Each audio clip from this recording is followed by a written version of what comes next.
Louvado seja nosso Senhor Jesus Cristo, para sempre seja louvado. Em nome do Pai, e do Filho, e do Espírito Santo. Amém.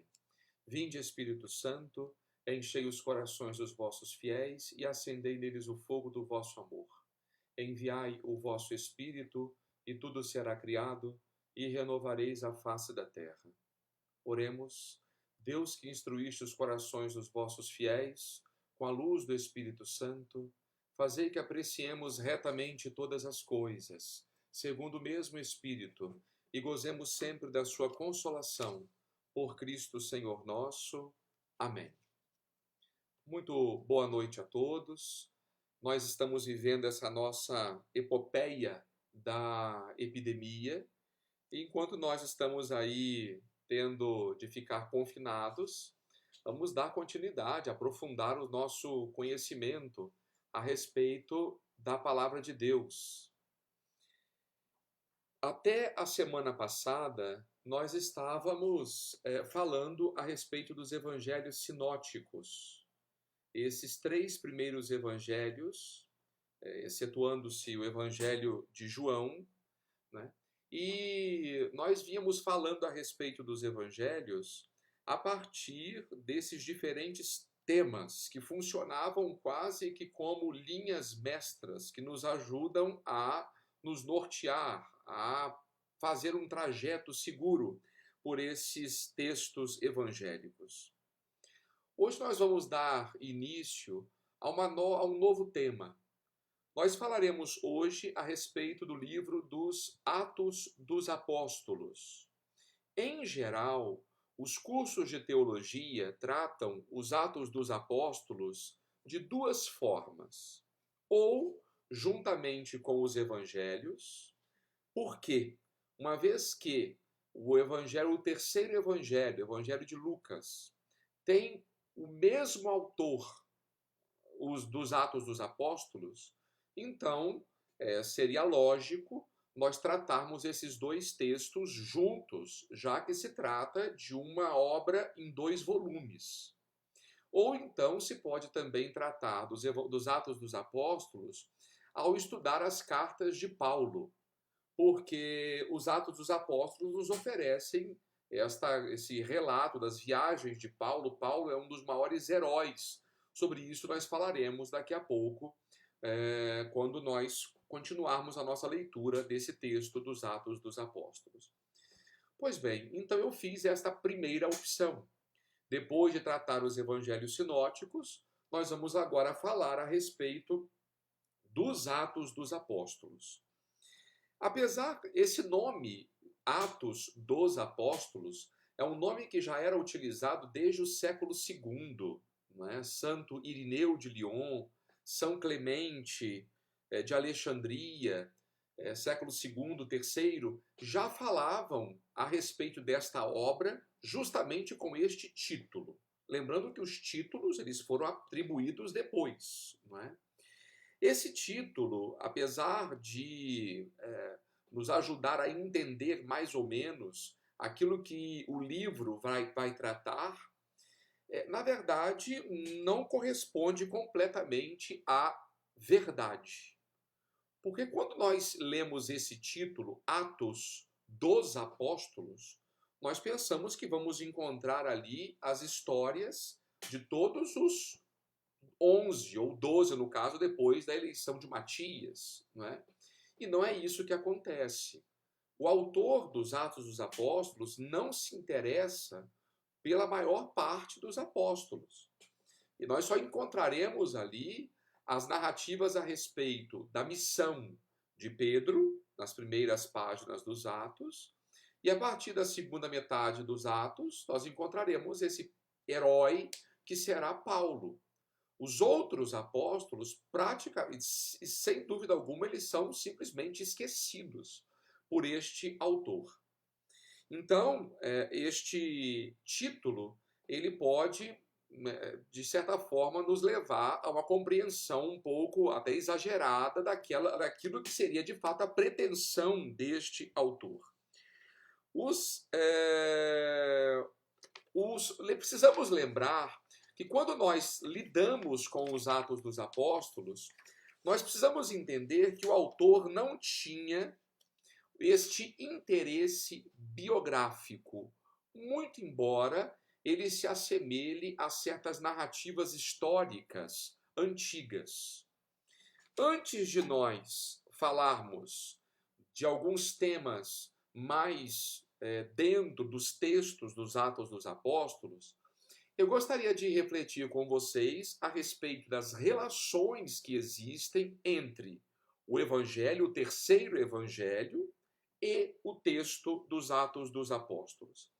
Quando nós abrimos, logo no primeiro capítulo do Evangelho de Lucas, nós já percebemos que existe uma relação muito estreita entre este texto e os Atos dos Apóstolos. Pois bem, eu vou ler aqui este prólogo do Evangelho de Lucas, capítulo 1.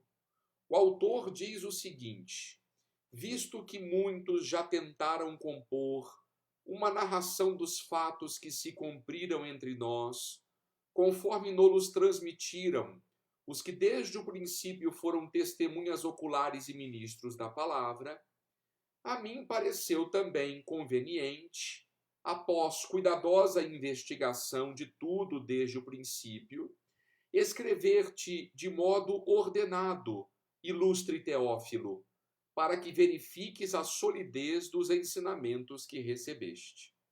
Então aqui o autor apresenta este seu desejo de escrever um texto que vai servir para a edificação, para o fortalecimento da fé deste sujeito chamado Teófilo. Provavelmente aqui trata-se de um pagão convertido ao cristianismo, que precisa verificar, comprovar a validade dos ensinamentos adquiridos durante esse seu processo de conversão. Se nós vamos no início dos Atos dos Apóstolos, esse mesmo personagem vai reaparecer.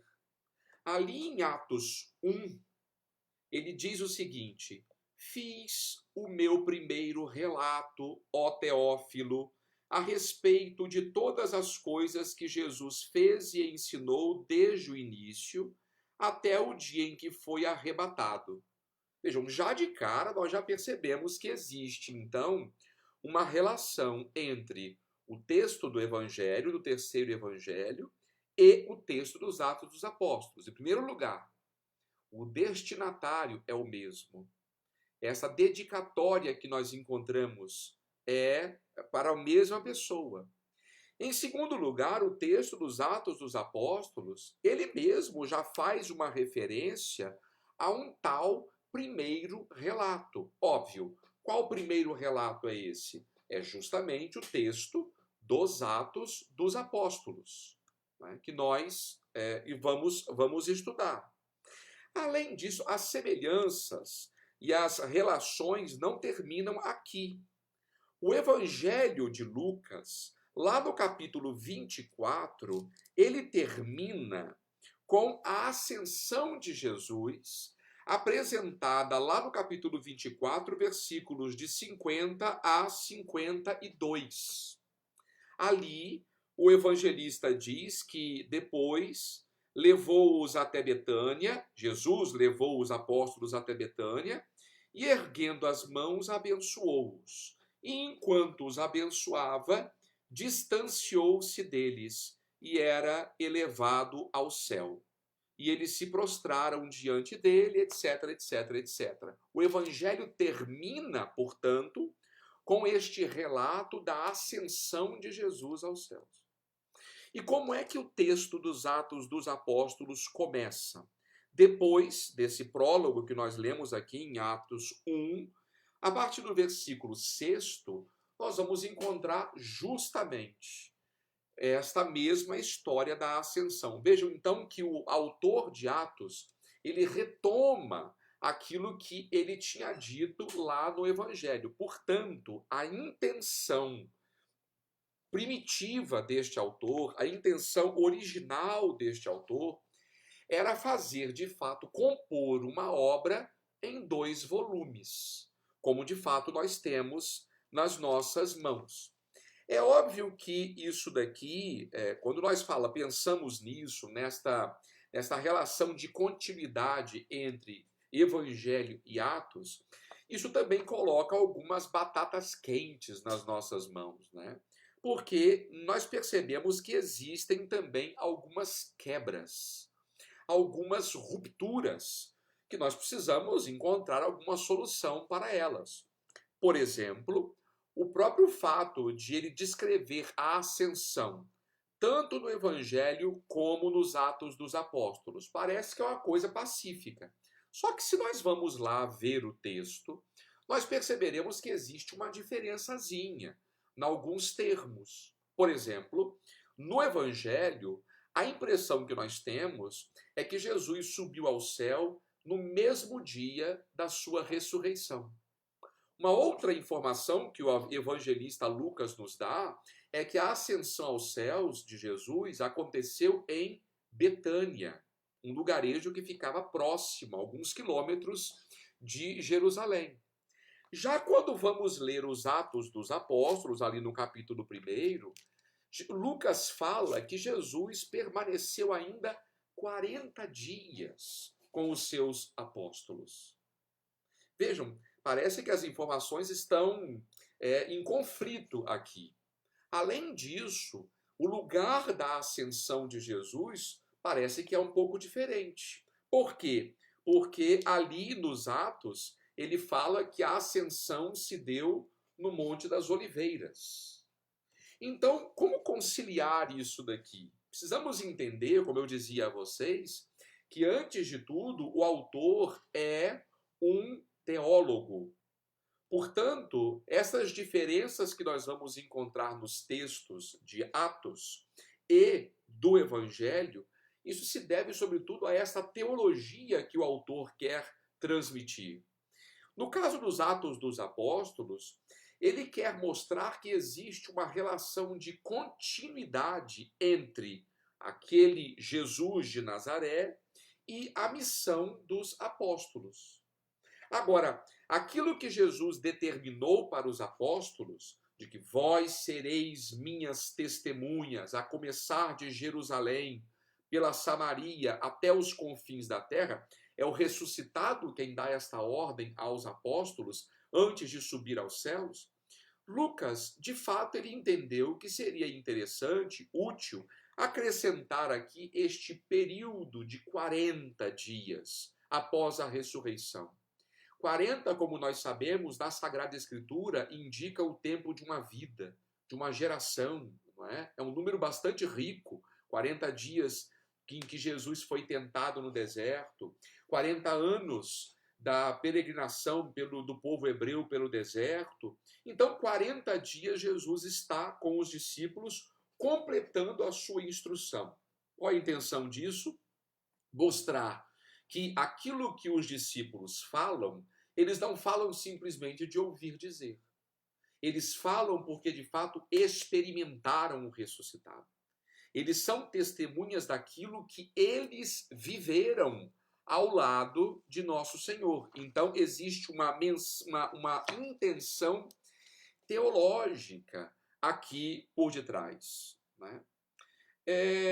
Antes, alguns autores propõem que este livro, os evangelhos, o evangelho, o terceiro evangelho e os Atos dos Apóstolos, originariamente seriam, na verdade, um único livro, que depois, por algumas razões de ordem até cultica, podemos dizer assim, estilística talvez, eles acabaram se separando. Mas esse é o tipo de hipótese que não se sustenta nos fatos. Em primeiro lugar, nunca foi encontrado na história da igreja um único manuscrito sequer desta forma. Nós temos manuscritos do Novo Testamento, os mais antigos são aí do século IV, os manuscritos completos do Novo Testamento, alguns papiros até do século II, mas não há nenhum texto no qual esses dois textos apareçam juntos, desta forma, como se fossem uma só obra. Né? Bem, uma questão que nós precisamos tratar também é a respeito da divisão desta obra. Como nós vamos estruturar o livro dos Atos dos Apóstolos para podermos entender de onde o autor está partindo e para onde ele quer nos levar. Vejam, quando nós pegamos um livro e vamos ler este livro, a gente não começa simplesmente a fazer a leitura. Não, a gente dá uma olhada em tudo. Lê o prefácio, dá uma olhada no índice, porque isso vai nos ajudar a ter um esquema desse livro na cabeça. Isso é o modo de você fazer uma leitura proveitosa da obra. Assim também acontece com os livros da Sagrada Escritura. Nós precisamos entender qual é o esqueleto desta obra, porque é assim que nós vamos entender este trajeto, este percurso, a viagem que o autor está nos oferecendo através desta obra. Bom, só que quando nós pensamos em estrutura, a estrutura não é única. Há diversas possibilidades de nós estruturarmos esta obra. Bom, alguns autores tentam estruturar este livro dos Atos dos Apóstolos em duas partes. A primeira parte, ela iria do capítulo 1 até o capítulo 12, e a segunda iria do capítulo 13 ao capítulo 28. Essa forma de dividir os Atos dos Apóstolos é uma forma que gira em torno dos dois personagens principais desta obra. Então, de fato, até o capítulo 12, Pedro é esse personagem principal, e a partir do capítulo 13, é Paulo que é o protagonista dos Atos dos Apóstolos. Entretanto, como eu já disse a vocês, os Atos dos Apóstolos não são uma biografia. Por isso, esse tipo de divisão, por mais que pareça útil, ela força um pouco daquilo que seria a intenção do autor. Uma segunda forma de se dividir o livro é também dividir o livro em duas partes, porém em capítulos distintos. A primeira parte até o capítulo 15 e depois a segunda parte do capítulo 15 até o capítulo 28. Aqui nós já temos um motivo teológico de base, o que é mais interessante. O que está no capítulo 15? O capítulo 15 é um capítulo fundamental nos Atos dos Apóstolos, nós teremos a oportunidade de estudar a respeito dele. Narra a Assembleia de Jerusalém, o chamado Concílio de Jerusalém, quando os apóstolos, reunidos, decidem de fato acolher os pagãos como membros da igreja. Então, até o capítulo 15, o que nós temos?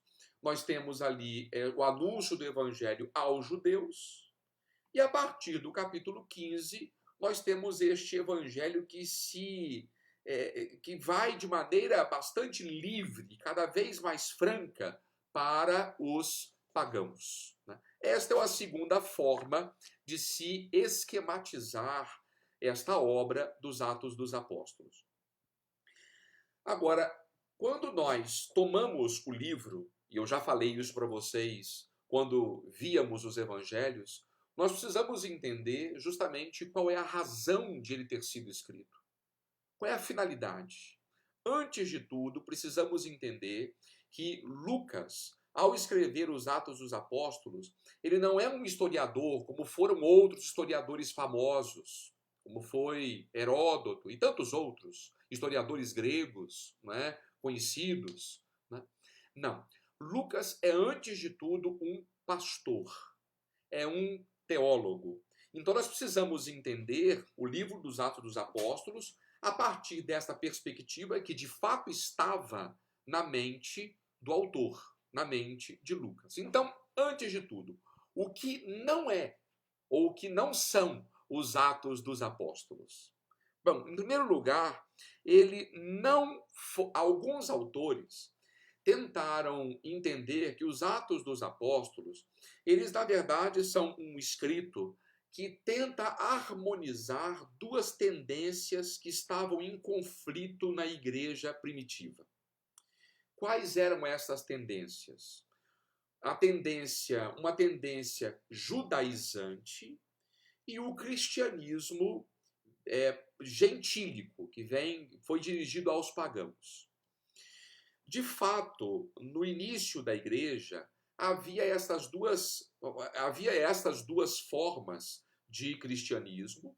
Um cristianismo que se adequava muito a esses padrões judaicos, ou seja, eram cristãos, reconheciam Jesus como Messias, mas se comportavam como judeus, celebravam as festas dos judeus, observavam as regras de pureza alimentar que os judeus observavam, continuavam inclusive a praticar até a circuncisão, né? Então, muito pouco se diferenciavam dos judeus na prática. Porém, este ramo dos judeus, ele foi minguando aos poucos, sobretudo por causa da missão de Paulo junto aos pagãos. E por causa disso, este outro ramo da igreja, o ramo do cristianismo que se dirige aos pagãos, ele prosperou cada vez mais. Inclusive por causa disso, inclusive que nós estamos aqui, somos membros da igreja, graças a este ramo do cristianismo dirigido aos pagãos. Então, alguns autores, no século XIX, XVIII, acharam que os Atos dos Apóstolos foram escritos para tentar harmonizar essas duas tendências que nos primórdios da igreja eram conflitivas.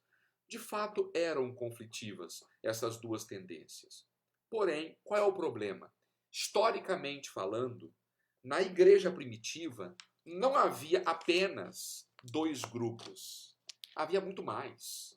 Então, os Atos dos Apóstolos, eles de fato, parece que foram escritos no momento que esses conflitos já tinham relativamente sido superados ou estavam em vias de serem superados. Agora, o objetivo do autor não foi de fato tentar apaziguar os ânimos, né? Caso contrário, ele deveria inclusive incluir outros grupos que não foram contemplados aqui neste escrito.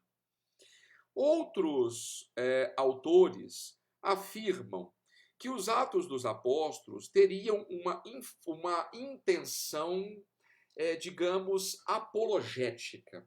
Quando nós falamos de apologia, nós pensamos aqui em defesa da fé cristã. Aqui nós podemos entender isso de duas formas. Ou uma defesa de Paulo, né, diante de diversas acusações que inclusive ele sofria, inclusive talvez de não ser um apóstolo autêntico, né? Paulo, durante a sua vida mesma, ele teve de enfrentar diversos problemas pelo fato de ele não ter sido um apóstolo que caminhou com Jesus de Nazaré durante a sua vida, o seu ministério terreno. Paulo teve de lidar com diversas acusações de pessoas que não o reconheciam como apóstolo autêntico, de fato, mas como um usurpador. Mas, de novo, parece que a intenção do autor dos Atos não é fazer esse tipo de apologia deste ou daquele personagem. Como eu já disse a vocês, a intenção por detrás aqui, a motivação não é biográfica. Muito embora se narrem episódios da vida do apóstolo, nem toda a vida do apóstolo interessa, né? Então, nós estamos aqui, a intenção teológica do autor aparentemente é outra, não é? Outros autores falaram que seria uma espécie de defesa de Paulo diante de seus acusadores, sobretudo do Império Romano. Paulo, nós sabemos, ele foi levado para Roma, e os Atos dos Apóstolos terminam assim, na verdade, lá no capítulo 28. Paulo finalmente, depois de uma viagem fatídica, onde ele naufraga e acontece uma série de episódios catastróficos, Paulo finalmente chega em Roma e lá ele está aguardando o seu julgamento numa espécie de prisão domiciliar. Pois bem, se nós pensássemos que os Atos dos Apóstolos eles são um escrito para promover uma espécie de defesa ou de apologia de Paulo, não funciona muito bem, né? Talvez esperássemos um texto jurídico, né? Caberia muito mais aqui um texto jurídico, né, do que esse tipo de historinha, que vale para quem tem fé. Só consegue entender mesmo aquilo que o autor dos Atos estão falando quando nós, de fato, conseguimos ir para além das palavras e perceber o real significado desses acontecimentos. Ou seja, ele fala para quem crê, não é para as autoridades romanas. Não é? Então, outros autores falam que os Atos dos Apóstolos, eles se assemelham a certas histórias de heróis da antiguidade. De fato, Pedro e Paulo, eles realizam grandes prodígios, grandes sinais aqui nos Atos dos Apóstolos, milagres até. Paulo ressuscita mortos, Pedro cura paralíticos, a sombra de Pedro cura. Entretanto, o modo de se narrar essas histórias de heróis gregos, romanos, era completamente diferente. Um estilo completamente diferente. Até porque, nos Atos dos Apóstolos, os protagonistas não são Pedro e Paulo, mas é o Espírito que o move. Esse Espírito que está presente na igreja. Esse Espírito que impulsiona o Evangelho adiante. Então, eles simplesmente são instrumentos nas mãos do Espírito. Tá? Então, nós podemos aqui eliminar essas hipóteses daquilo que não seriam os Atos dos Apóstolos. Agora, o que pode, de fato, ser os Atos dos Apóstolos? Bem, existe, de fato, uma certa tendência de se, aparentemente, estabelecer um diálogo entre o cristianismo nascente com a política romana. É interessante que, já no Evangelho, nós percebemos essa tendência. Em diferentes momentos, por exemplo, no processo de Jesus, no processo civil de Jesus, que culminou na sua condenação, a gente sabe muito bem que ali, sobretudo no Evangelho de Lucas, os responsáveis pela morte de Jesus são os saduceus, são esses sacerdotes que manipulam o povo para que condenem Jesus. Pilatos é praticamente inocentado. As autoridades romanas constantemente repetem que Jesus não encontraram culpa nenhuma em Jesus. Vejam que existe aqui uma intenção por detrás. Mostrar que Jesus não oferecia nenhum risco à estabilidade do Império Romano. A mesma coisa nós vamos encontrar nos Atos dos Apóstolos. Em diferentes ocasiões, nós vamos perceber que pessoas aí de prestígio do Império Romano constantemente falam desta bondade dos cristãos. Né? A prova disso, inclusive, é que o próprio Paulo, no final da sua vida, lá no capítulo 28 dos Atos dos Apóstolos, ele está pregando livremente o evangelho em Roma. Muito embora esteja em prisão domiciliar, ele continua a pregar o evangelho, o que mostra que o evangelho, a vivência cristã, não está em conflito com os interesses do império. Portanto, parece que de fato há essa tendência de dialogar com as autoridades civis daquele tempo, um diálogo extremamente necessário. Agora, uma das finalidades dos Atos dos Apóstolos, de fato, é a apologética. Mas o livro dos Atos dos Apóstolos é, antes de tudo, pregação. Ou seja, quando eu digo que os Atos dos Apóstolos são pregação, é que o autor não está falando para os de fora da igreja. O autor está falando para pessoas que já aderiram à fé, para pessoas que já conhecem Jesus, para pessoas que, evidentemente, precisam aprofundar o seu conhecimento a respeito do Senhor.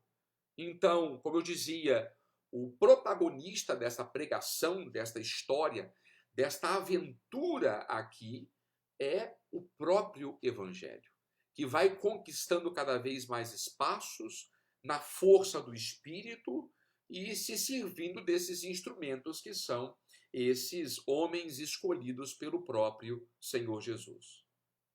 Pois bem, nós agora vamos falar a respeito deste conteúdo, desse gênero literário dos evangelhos, dos Atos dos Apóstolos. Eu já tinha mencionado a respeito da importância de descobrirmos o gênero literário quando falávamos dos evangelhos. Porque se eu leio, por exemplo, um texto que é poético, como se fosse uma descrição histórica, então eu vou distorcer o significado desse texto. Eu não vou respeitar a intenção do autor. Então eu preciso saber me comportar diante dos Atos dos Apóstolos para saber, de fato, como ele deve ser lido de maneira proveitosa. Pois bem, algumas características gerais dos Atos dos Apóstolos.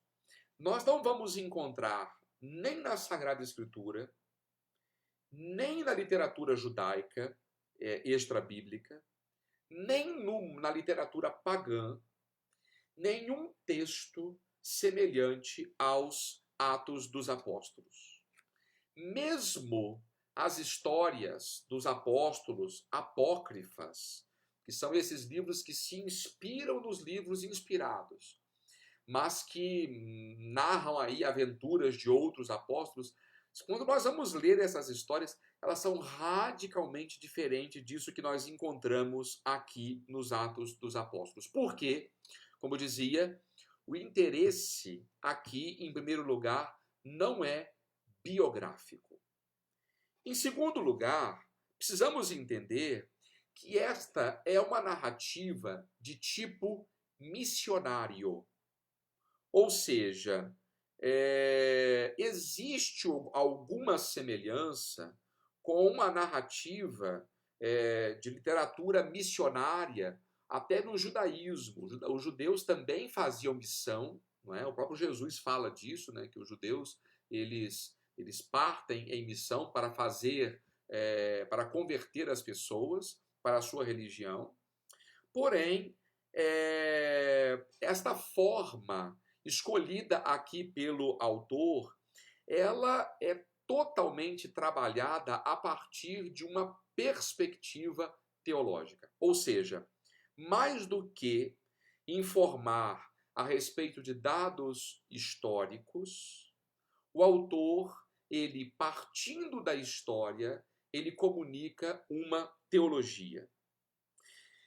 Uma terceira coisa que precisamos considerar quando pensamos em definir aqui um gênero literário, é justamente a relação que existe entre este livro e o próprio Evangelho. Já falamos a respeito desses pontos de contato, falamos das diferenças, né? Mas nós não podemos nos esquecer de que eles são distintos com relação ao gênero literário. O Evangelho nos fala desta vida de Jesus Cristo, dos seus ensinamentos, e esse gênero literário de Evangelho já era algo consagrado no tempo de Lucas, tanto que ele modifica o escrito, mas mantém o mesmo gênero genérico, né, de Evangelho. Aqui, neste caso, nós temos uma questão um pouco diferente, porque não há nenhuma outra obra prévia que Lucas tenha consultado para compor os Atos dos Apóstolos. Não sabemos, por exemplo, quais foram as fontes utilizadas por Lucas, se elas eram amplas ou curtas, se eram escritas ou simplesmente eram histórias que circulavam de maneira oral entre o povo cristão. Então, isso precisa ser considerado ao tratarmos desse gênero literário dos Atos dos Apóstolos. Uma outra coisa que nós precisamos levar em conta, né, é que é lógico que o autor dos Atos dos Apóstolos não tenha pretendido oferecer aos seus leitores uma narração completa dos acontecimentos ali da igreja primitiva. Ele nos apresenta quadros singulares Ele nos apresenta pequenas peças, mas que têm um valor universal. Essa é a questão. Ou seja, diferentemente dos historiadores, que tentam ser bastante completos na sua narração, por exemplo, quando falam de um personagem, então vão dar diversas informações biográficas sobre esse personagem, vão dar diversas informações cronológicas, geográficas, o mais preciso possível. Aqui nós não temos essa preocupação. Nós temos diversas cenas, e às vezes até algumas cenas são completamente banais. Por exemplo, quando o autor dos Atos dos Apóstolos fala para nós que, por causa de um sonho, Paulo foi anunciar o evangelho na Macedônia pela primeira vez. Quando que um historiador basearia as suas informações num sonho? Isso daqui não é relevante para um historiador no sentido como nós entendemos hoje a história, né? Mas o autor dos Atos dos Apóstolos achou por bem que esta atividade, que este acontecimento servia para explicar esta ida do evangelho para a Macedônia. Então veja que nós estamos falando de história, mas é uma história um pouco diferente, né? Mesmo porque um fato a ser considerado também por nós, a concepção que nós temos de história hoje é radicalmente distinta daquela que os autores antigos atribuíam a ela. Hoje, o nosso conceito de história coincide muito com o conceito quase que de jornalismo, né? Nós esperamos que o historiador seja capaz de fazer uma narração objetiva, imparcial, isenta ou o mais objetivo possível dos acontecimentos. Nós sabemos muito bem que isso daqui é um mito, né? Não existe história objetiva, 100% objetiva. Não existe uma história 100% isenta, por uma razão muito simples. Por exemplo, se eu vou narrar um atropelamento, aconteceu um atropelamento em frente da minha casa, eu tenho agonia de ver esse tipo de cena. Então, quando eu for contar isso para alguém, eu vou contar de um jeito talvez apavorado, né? Cheio de imagens fortes. Agora, se um médico ou um enfermeiro, alguém que já está acostumado com isso, vai descrever a coisa, vai usar outra linguagem, uma linguagem mais sóbria, mais técnica, talvez. Se uma outra pessoa mais curiosa, que gosta disso, vai lá ver. Ou seja, percebam que nós temos aqui perspectivas distintas. Então, o modo de eu narrar, se eu escolho esta palavra e não aquela para contar um acontecimento, isso mostra que eu estou interpretando o fato. Então, quem é que está contando a verdade? Eu, o médico ou a outra pessoa? Na verdade, todo mundo está falando a verdade. Só que nós estamos contando a verdade, cada um do seu jeito, a partir da sua ótica, da sua perspectiva. É assim que fazem também os historiadores. Então, por mais que se queira ser objetivo, isento, lógico que há aqui uma margem para esta interferência pessoal, não é? Isso vale para nós hoje, né? Agora, imaginem que na antiguidade sequer esse conceito de verdade histórica existia. Então, a história ela era contada, inclusive, por outras finalidades. Você contava a história, por exemplo, dos grandes personagens. Você contava a história dos grandes heróis, pessoas que de fato serviam de modelo para as pessoas. E ao contar as histórias, geralmente se procurava destacar as virtudes destas pessoas. Então vejam que, ao fazermos esse tipo de narrativa, os autores antigos, eles não tinham essa pretensão de serem isentos, como hoje se alimenta aqui esta ilusão, na verdade, ao se contar história. Então, ele selecionou, como eu dizia a vocês, ele não é exaustivo na escolha do material, ele selecionou alguns quadros, algumas cenas que servissem de paradigma, de modelo para a igreja, não apenas a sua igreja, obviamente ele tinha a sua igreja em mente, mas é lógico que serve para a igreja de todos os tempos, né? Esta finalidade, ela nos ajuda aqui a observar os Atos dos Apóstolos, então, a partir desta intencionalidade do autor. Quando nós percebemos isso de maneira mais clara, sobretudo quando o próprio autor dos Atos dos Apóstolos ele se apresenta. Isso fica muito evidente nos sumários e nos discursos. Nos Atos dos Apóstolos, nós vamos encontrar 3 sumários. Eu gostaria de lê-los com vocês hoje, para depois não precisarmos voltar a estes textos. O primeiro desses, o sumário, na verdade, é esta generalização, né? Quando o autor ele consegue sintetizar a vida da igreja do seu tempo em poucas palavras. Então é como se ele tirasse um retrato. Ele nos apresenta um retrato da igreja do seu tempo. Isso nos ajuda a perceber este ideal que ele tem em mente. O primeiro sumário nós vamos encontrar no capítulo 2, a partir do versículo 42. Então diz aqui o autor dos Atos: eles mostravam-se assíduos ao ensinamento dos apóstolos, à comunhão fraterna, à fração do pão e às orações. Então veja que nós temos aqui um sumário, podemos dizer até quase que litúrgico, ou a respeito do culto, sobretudo. Porque vejam, eles se mostravam assíduos, os cristãos, ao ensinamento dos apóstolos, a catequese, a comunhão fraterna, esta koinonia, esta comunhão que existia, não é simplesmente partilha de bens, tá? Mas é partilha da vida, sobretudo. A fração do pão, que era o nome que os apóstolos, que a igreja primitiva dava para a Eucaristia, né?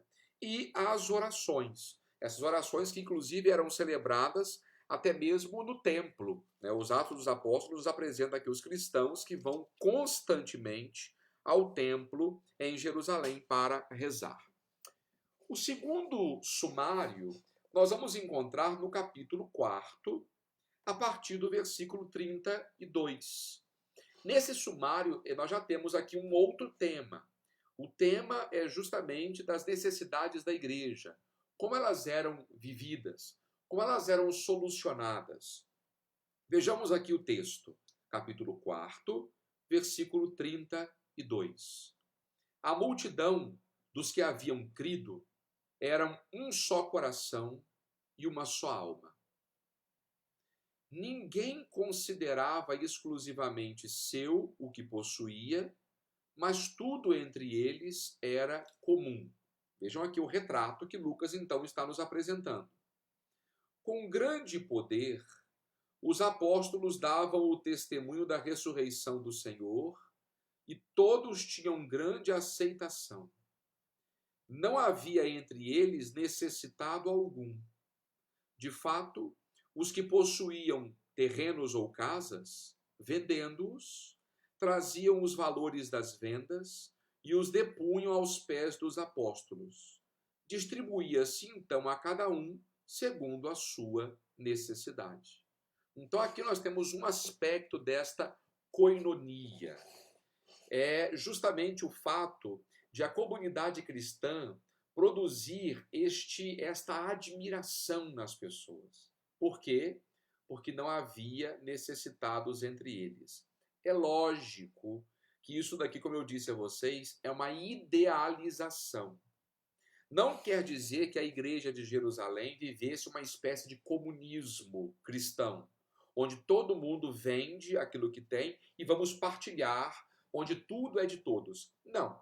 Isso seria uma imagem falsa da igreja de Jerusalém. Por exemplo, quando Pedro sai da prisão, ele vai para a casa da mãe de João Marcos.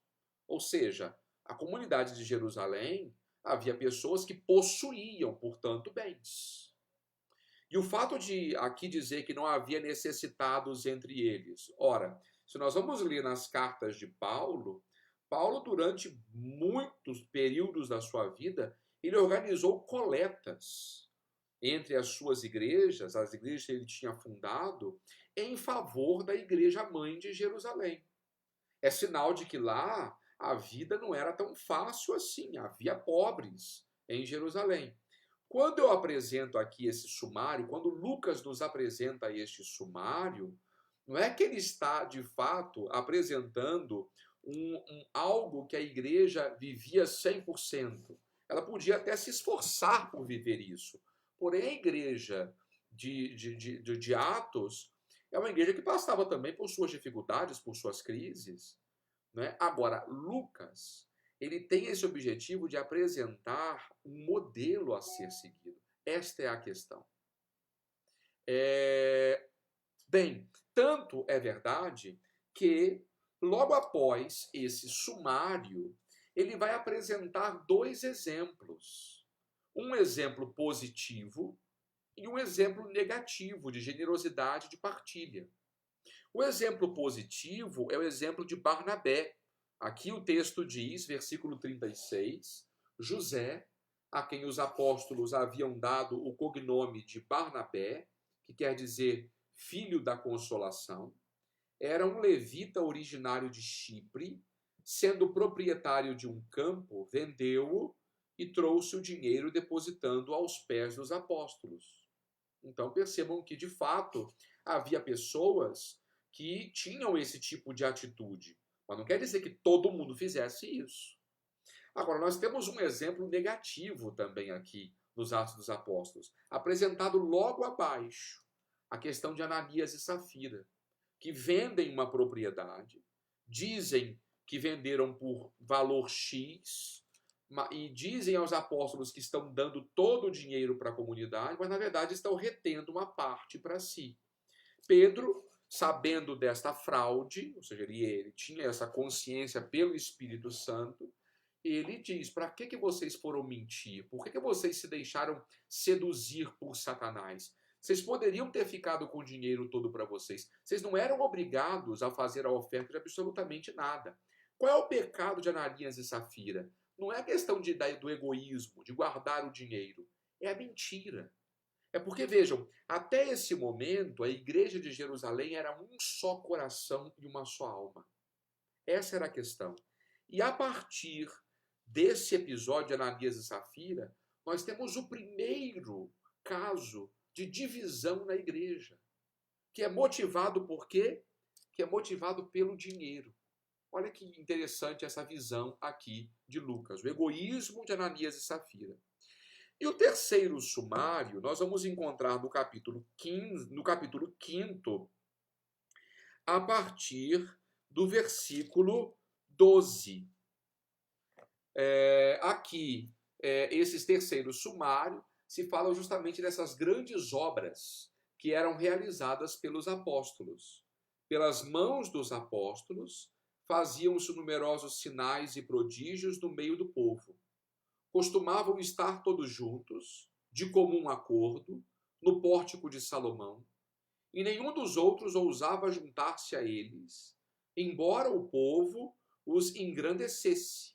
Mais e mais aderiam ao Senhor, pela fé, multidões de homens e de mulheres, a ponto de levarem os doentes até para as ruas, colocando-os sobre os leitos em macas, para que, ao passar Pedro, ao menos sua sombra encobrisse alguns deles. Então percebam aqui que esses três sumários nos oferecem uma espécie de retrato, não daquilo que a igreja de Jerusalém era, mas sobretudo daquilo que a igreja de Jerusalém ela é vista de maneira idealizada, é daquilo que a igreja deve ser. Né? Então Lucas, como eu disse a vocês, ele é um teólogo, ele não é um historiador. Então, ele nos apresenta este retrato, onde quando nós olhamos para esse retrato, nós temos esse modelo diante dos olhos. O que nós devemos buscar? Em primeiro lugar, esta unidade no culto, como comunhão com os apóstolos, com o ensinamento dos apóstolos, na fração do pão. Comunhão de vida, nos ajudar uns aos outros. Depois, esses grandes sinais que são realizados pelos apóstolos, os mesmos sinais que Jesus realizava, também os apóstolos são capazes de realizar. Ou seja, é a igreja que continua esta obra de Cristo. Vejam que esses três sumários, eles nos apresentam um retrato idealizado, é lógico, da igreja. Então, nós temos um teólogo aqui, nós temos um pastor.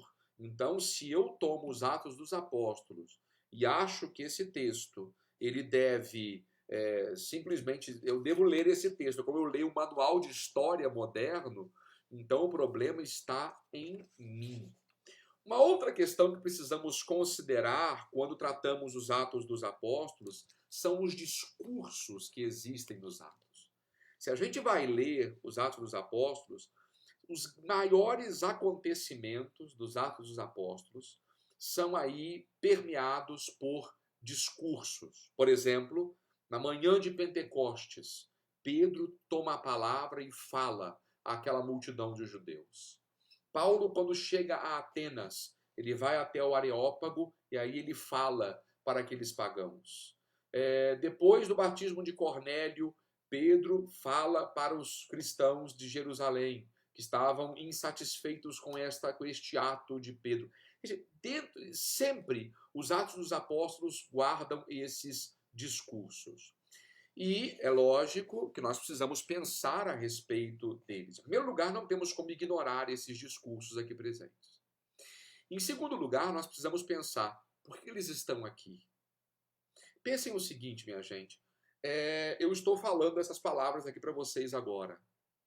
Se daqui a 1 hora eu pedir que vocês me repitam exatamente tudo isso que eu estou dizendo, obviamente pode até ter alguém que consiga fazer isso. Não é? Mas vocês vão ser capazes de repetir, palavra por palavra, exatamente aquilo que eu disse? Então pense que nós temos aqui nos Atos dos Apóstolos discursos que teriam sido pronunciados, considerando que os Atos foram escritos ali por volta dos anos 80, aproximadamente 80, 90, que é uma data aproximada.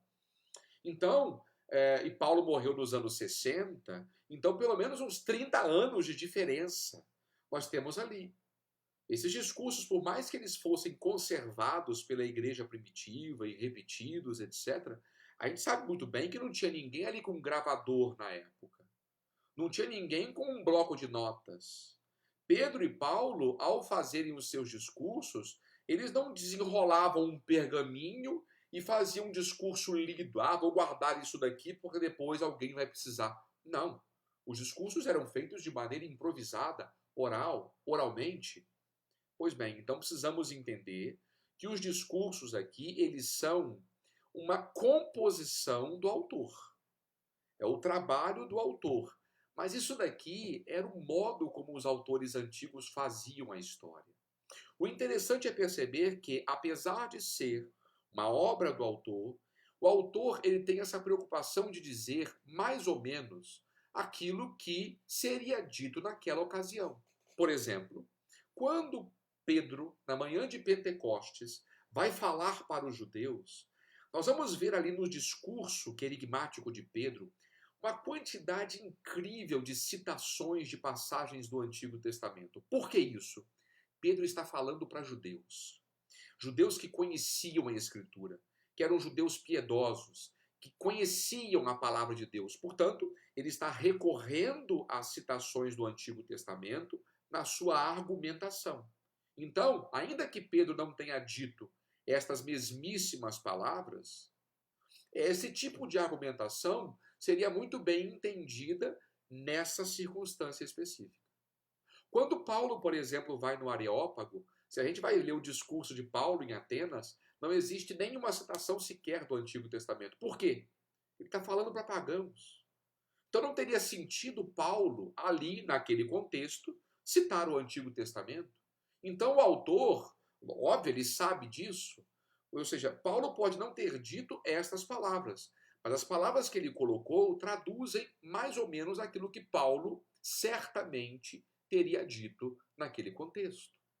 Então, os discursos, uma coisa que a gente precisa entender é que os discursos, se a gente tira os discursos de Atos dos Apóstolos, a narrativa fica capenga, o texto fica frouxo. São os discursos que nos ajudam a entender as coisas. É o modo como o autor vai interpretando os acontecimentos para nós, nos ajudando a perceber esta mão de Deus que conduz a história. Portanto, os discursos de Atos dos Apóstolos, eles são fundamentais, eles são parte essencial da teologia dos Atos dos Apóstolos. Então, nós vamos começar, eu sei que hoje nós ficamos aí nessas questões preliminares ainda dos Atos dos Apóstolos, né? Na próxima semana, se Deus quiser, vamos começar a falar da teologia. Quais são esses elementos que, de fato, o autor tenta nos apresentar através dessas histórias, desses quadros, dessas cenas que ele descreve para nós ao longo desses 28 capítulos. Quero aproveitar a ocasião para dizer, mais uma vez, que esse nosso curso bíblico não substitui a leitura pessoal do texto. Então, quero convidar vocês a fazer esse dever de casa. Leiam a palavra de Deus. Criem essa intimidade com a palavra de Deus. Vamos lendo os Atos dos Apóstolos. Aí são 28 capítulos, um por dia. Aí, em menos de um mês, nós teremos aí feito a leitura de mais um livro da Sagrada Escritura. Eu tenho certeza que vai ajudar vocês, e muito, a viverem a vida cristã de maneira mais autêntica. Porque, afinal de contas, a intenção do autor, de Lucas, ao contar essas histórias para nós, é isso. É nos ajudar a viver uma fé mais vibrante, não é? Porque esse é o ideal que ele nos apresenta. Então, na próxima semana, nós aqui estaremos novamente para dar continuidade a essa leitura dos Atos dos Apóstolos. Fiquem bem, se cuidem, que Deus abençoe a todos vocês.